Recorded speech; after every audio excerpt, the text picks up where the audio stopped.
बाज़ औक़ात इंसान दौलत के लिए इतना अंधा हो जाता है कि वो ऐसे ऐसे रिश्तों के साथ ऐसा खिलवाड़ कर जाता है कि अक्ल भी दंग रह जाती है। वो ये नहीं देखता कि अपनी हवस के लिए वो जिन रिश्तों को सूली चढ़ा रहा है इसको दोबारा कभी नहीं मिलेंगे, और साथ ही शायद उसे इस जन्म में और अगले जन्म में भी सजा भुगतनी होगी। आज आप एक ऐसी औरत के बारे में, एक ऐसी माँ के बारे में देखेंगे, उसका एक रूप ही निराला था। इस वीडियो में हम आपको उस खातून के बारे में बताएंगे दौलत और इंतकाम के हवस में अंधी थी, जिसने अपने 2 शौहरों को इस जहां से उस जहां पहुंचाया।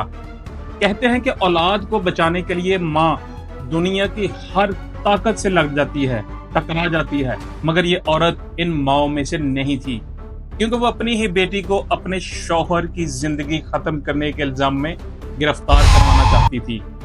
क्यों करवाना चाहती थी और उसने ये सब कैसे किया, आपको इस वीडियो में सब मालूम हो जाएगा।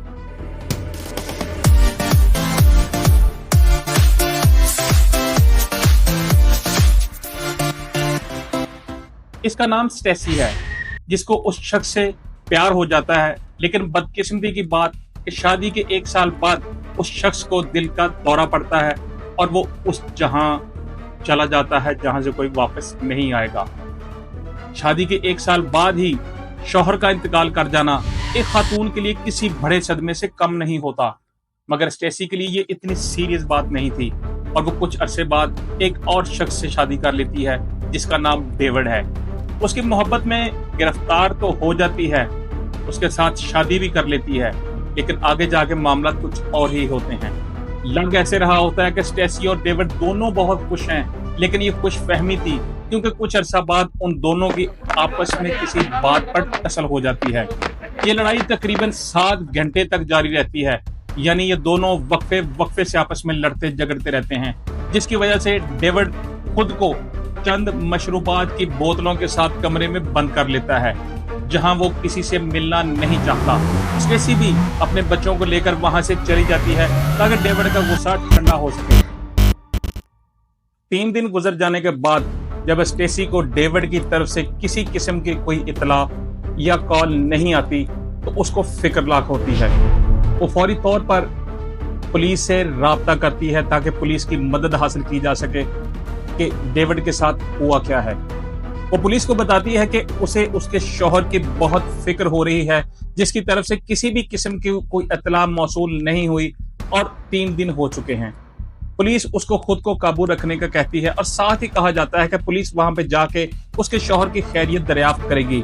जैसे ही पुलिस पैरामेडिक्स के साथ वहां पर पहुंचती है तो वो दरवाजे पर दस्तक देती है, लेकिन जब डेविड की तरफ से किसी भी किस्म का कोई रिस्पॉन्स नहीं आता तो पुलिस वाले आखिरी हरबे के तौर पे दरवाजे को तोड़ के अंदर दाखिल होते हैं। पुलिस वहां पर मशरूबात की बोतलों को देखती है और साथ ही साथ उसे वहां पर एक गिलास भी मिलता है, जिससे ये मालूम हो रहा होता है कि डेविड ने इस जहां में ना रहने का फैसला कर लिया था।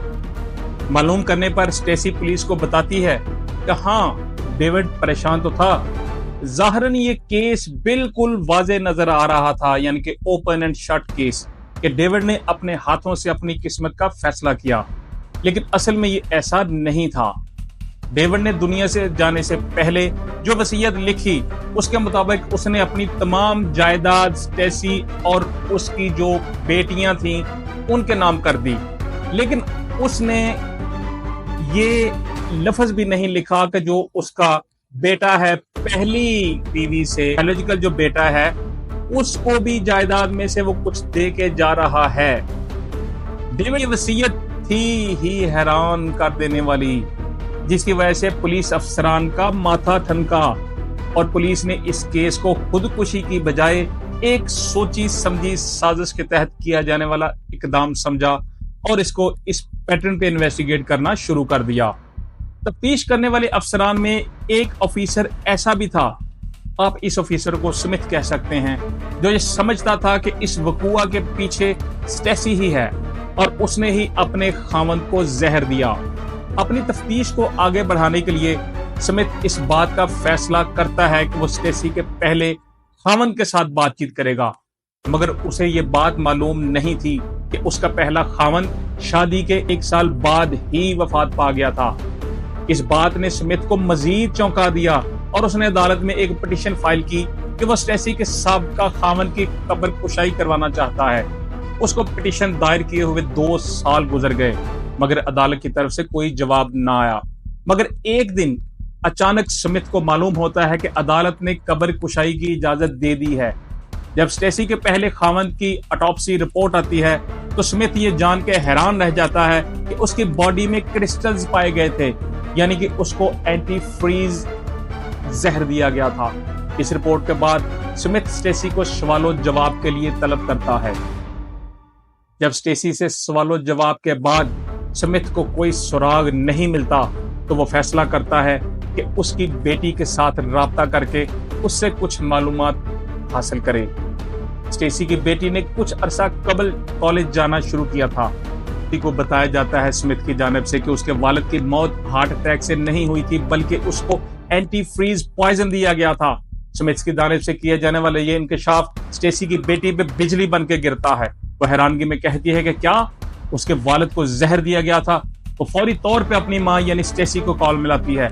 स्टेसी इसकी बात सुनने के बाद फौरी तौर पर उसको जवाब देती है कि क्या पुलिस ने तुम्हें कॉलेज में हरास करने की कोशिश की, और साथ ही साथ वो अपनी बेटी को ठंडा करने की कोशिश करती है और बताती है कि बेटा जिंदगी बहुत तलख है, तुम घर आओ, हम ड्रिंक लेते हैं और बातचीत करते हैं। जब उसकी बेटी घर वापस आती है तो स्टेसी उसके लिए खुद ड्रिंक तैयार करती है। ड्रिंक पीने के थोड़ी ही देर बाद उसकी बेटी को नींद आना शुरू हो जाती है और वो अपने बेडरूम चली जाती है। अगली सुबह जब बहन यानी स्टेसी की दूसरी बेटी वहां जाती है तो वो देखती है कि उसकी बहन सांस नहीं ले रही। वो फौरी तौर पे वापस भागती है और माँ को बताती है कि माँ बहन सांस नहीं ले रही, उसकी हालत ठीक नहीं है, फौरी तौर पे रेस्क्यू 911 को कॉल करो। स्टेसी की कॉल के बाद पुलिस और पैरामेडिक्स उसके घर पहुंचते हैं और वो स्टेसी की बेटी को बेहोशी की हालत में देखते हैं और साथ ही उनको वहां पर एक लिखा हुआ नोट मिलता है, जिस पर स्टेसी की बेटी की जानिब से ये लिखा जाता है कि उसने अपने हाथों से अपनी जान ली और साथ ही साथ उसने अपने स्टेप फादर को भी मारा, जिसके लिए उसने एंटी फ्रीज पॉइजन का इस्तेमाल किया। इसलिए उसकी वालदा के खिलाफ इस हवाले से की जाने वाली किसी भी किस्म की इन्वेस्टिगेशन को बंद किया जाए, क्योंकि उसकी वालदा इस जुर्म में मुलव्वस नहीं है। पुलिस के लिए उसका नोट हैरानकुन था। पैरामेडिक्स की हालत को देखते हुए परेशान थे और उन्होंने फौरी फैसला किया कि उसको हॉस्पिटल शिफ्ट कर दिया जाए, जहां पे उसका ट्रीटमेंट स्टार्ट कर दिया गया। और खुशकिस्मती की बात यह है कि डॉक्टर उसकी जान बचा लेते हैं। और हैरानकुन बात यह है कि उसके जिस्म से भी एंटी फ्रीज पॉइजन के क्रिस्टल्स मिलते हैं। इस केस की तफ्तीश करने वाला ऑफिसर जो स्मिथ वो हॉस्पिटल भी पहुंच जाता है, जहां वो स्टेसी की बेटी से उस सुसाइड नोट के हवाले से बात करता है और साथ ही उससे पूछता है कि क्यों उसने अपनी जान लेने की कोशिश की और उसने अपने स्टेप फादर को भी इस जहां से दूसरे जहां पहुंचाया। स्टेसी की बेटी इस पे हैरान होती है कि क्या मैंने तो सुसाइड नहीं की, मैंने तो किसी को नहीं मारा। स्मिथ उसको सुसाइड नोट भी दिखाता है और आपके लिए यह हैरानगी की बात होगी कि वो नोट जिस स्टाइल में लिखा गया था उसमें पंक्चुएशन बिल्कुल नहीं थी, जबकि स्टेसी की बेटी कॉलेज जा रही थी और स्टूडेंट को पता होता है कि लिखना कैसे है। लग ऐसे रहा था कि ये नोट जल्दी में लिखा गया और लिखने वाला पंक्चुएशन से एलर्जिक था। स्टेसी की बेटी का जिंदा बच जाना मतलब स्टेसी के लिए बुरे दिनों का आगाज था, क्योंकि अब ये चीजें खुलना शुरू हो गई थी कि उसका पहला खामन हार्ट अटैक से नहीं मरा था, बल्कि उसको जहर दिया गया और उसका दूसरा खामन भी जहर की वजह से नहीं मरा।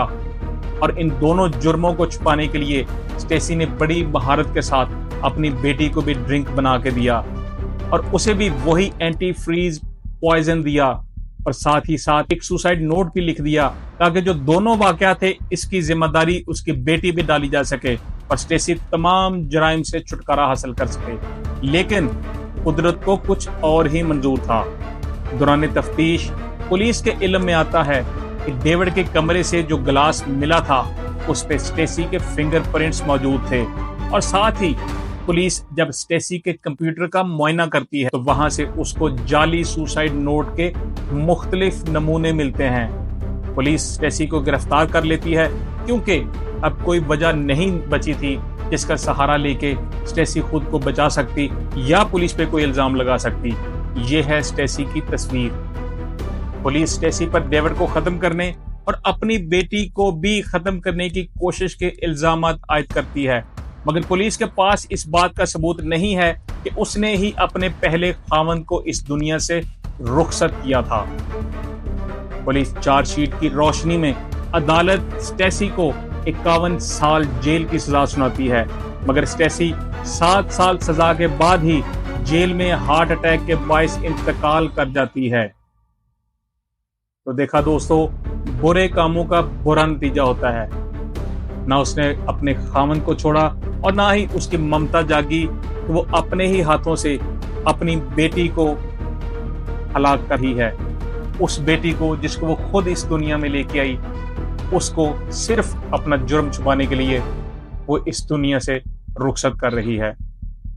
इस तरह के वाकयात बहुत कम होते हैं। अगर आपको हमारी ये वीडियो अच्छी लगी हो तो प्लीज चैनल को सब्सक्राइब कीजिएगा और अपने दोस्तों के साथ भी शेयर कीजिएगा।